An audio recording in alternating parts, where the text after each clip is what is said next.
MotorWeek is made possible by Auto Value and Bumper to Bumper and TireRack.com.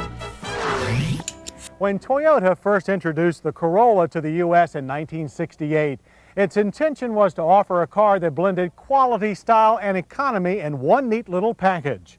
Well, that recipe struck a chord not only with Americans, but with people everywhere, and the Corolla was soon the best-selling automotive name in the world.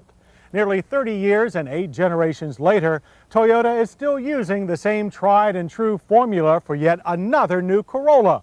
But with intensified competition, does this chord still ring true, or has it lost a few notes? That all depends on whether you like the tune that Toyota was playing with the Corolla in the first place. Those who have been singing the Corolla's praises for the last 30 years definitely do. So Toyota isn't likely to ask them to learn a new number anytime soon. But that doesn't mean that Toyota can't tweak the melody a bit. Note the parking lamps have been moved from the bumper to the headlight housings to make them more bump resistant. And the new Corolla is larger as well. It's longer, wider, and taller than that of its predecessor.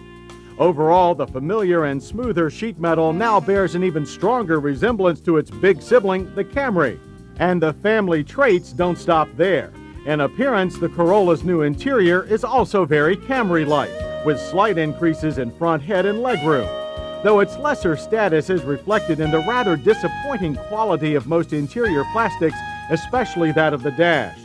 The same cannot be said, however, for the Corolla's bucket seats, which in our LE grade test car came equipped with a class-first optional side impact airbag. The seats are well padded and more supportive than those of many compact sedans, and face a set of large, clear analog gauges.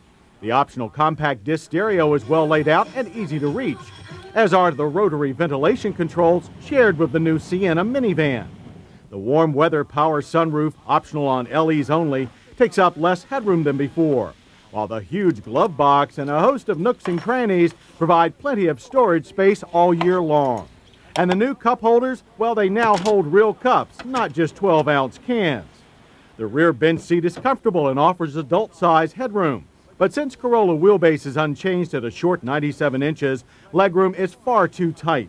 A clever retractable center shoulder belt stays out of the way when folding the standard split seat back.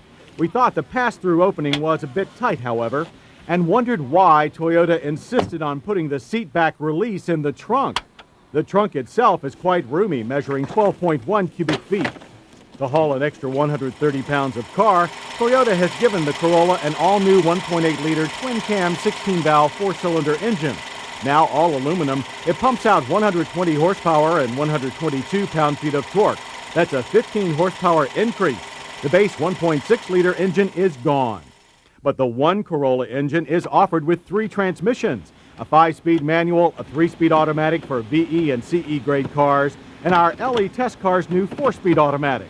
With 4 speeds and 120 horses, our car hit 60 in 10 seconds flat. The quarter mile ran out in 17.4 seconds with a terminal speed of 80 miles per hour.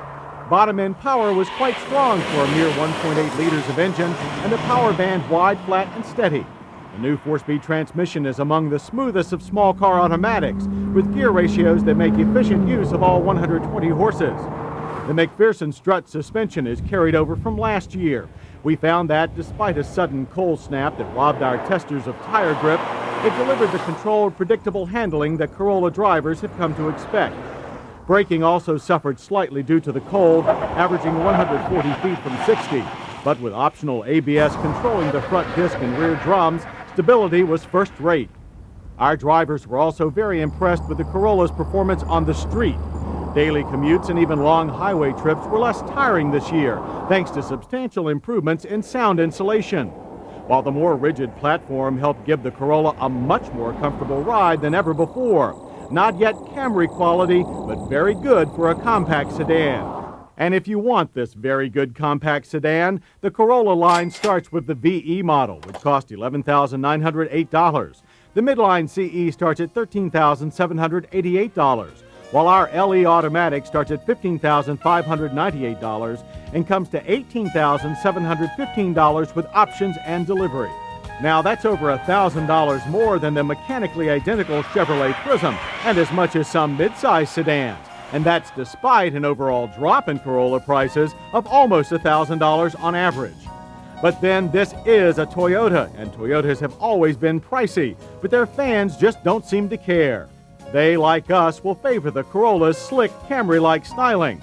We also like the strong, refined drivetrain, smooth ride, logical interior layout, predictable handling, and large trunk.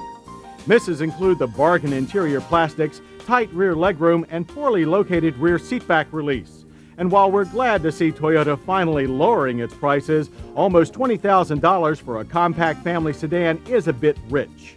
But Automobile Magazine thinks maybe it should be. They say, its seamlessness and elegance lift the Corolla out of the entry-level sedan morass. In its functioning, it is better adjusted than its competitors. And we agree that Toyota's efforts to keep the Corolla true to its faithful fans' demands means that sales should remain strong no matter what the price. Toyota has been singing the Corolla tune for the last 30 years, and it's still a worldwide hit. And the 1998 melody is familiar enough that Toyota fans will probably continue to hum it for a generation more.